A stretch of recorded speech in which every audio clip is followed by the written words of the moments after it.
Темирлан, акыркы окуялар боюнча мына өзгөчө Улукбек Карыбек уулунун кармалышы, ага боюнча соттун чечими боюнча суроолор түшүп атат. Ошого сиз кандай жооп берет элеңиз?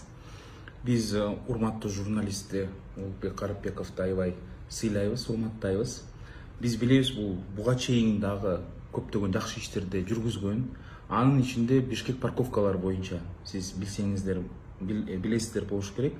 Көптөгөн иш-чараларды жүргүзгөн, көптөгөн роликтер тарткан. Ошол роликтерди мен интернеттен байкап калып, аны чакыргам элем.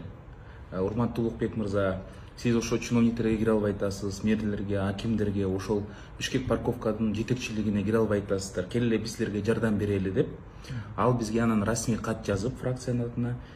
Мен фракциядан суранып, шаардык кеңеште фракциядан суранып, биз атайын аким, бүт чиновниктердин баарын чакырып, ошо парковкаларга чакырып, жолугушуу өткөргөнбүз.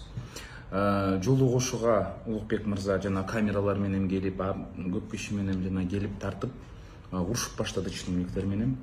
Мен айттым да, сиз урушпаңыздар, келе мына бир келип иштешип көрөлү. Кандай суроолор бар, кандай мамилелер бар, кандай немелер бар, кандай чечүүчү жолдор бар депчи.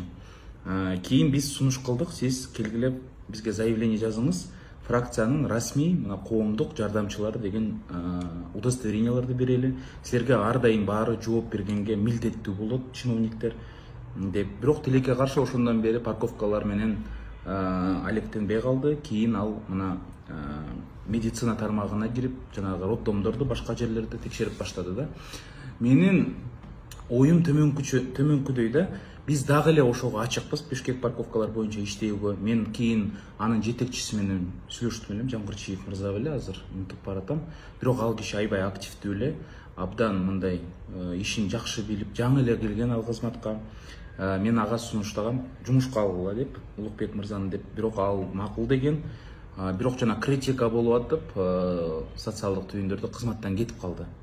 Анын үчүн эми кызматтан кеткен туура эмес деп ойлойм.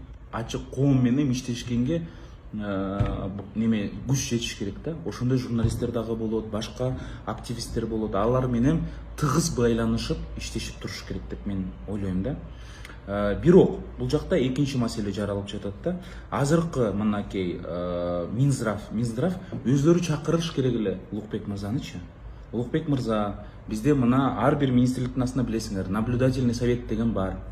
Же болбосо жана байкоочу кеңеш деген бар. Ошого расмий түрдө бизге мүчө болуп бериңиздер. Бул маселелер, мисалы, роддом болобу, больница болобу, гаишник болобу, же дагы башка бирөө болобу, баары взятка алат экенин билебиз. Баарына акча бериш керек экенин бул түшүнүктүү. Бул Америка ачуу эмес да.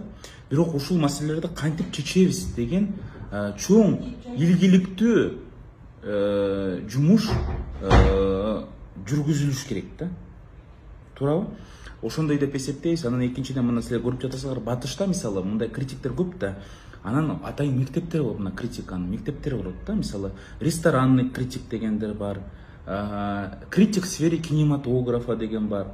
Ар кандай мына спортивный критик деген бар. Ошол критиктердин ар кандай мына сунушун угуш үчүн, ошол оюн угуш үчүн белгилүү, дүйнөлүк белгилүү газеталар чукашат да. Бизге мындай макала берип коюңуздар, биринчи бетке чыгарабыз депчи. Ошондо демек деген мына саясатта критиктердин аты оппозиционер деп коет. Оппозиционерге да жардам бериш керек да, туура багыт бериш керек. Мен ойлойм, Улукбек мырза дагы чын жүрөгүнөн күйүп, ушул ар кандай ушундай болуп аткан системадагы туура эмес жактарынчы ошондой чыгып атат да. Бирок бийлик андай кишилер менен согушпай, тескеринче ошол кайрадан жумушка чакырып, конструктивдүү жумушту биргеликте жүргүзгөнгө аракет кылыш керек.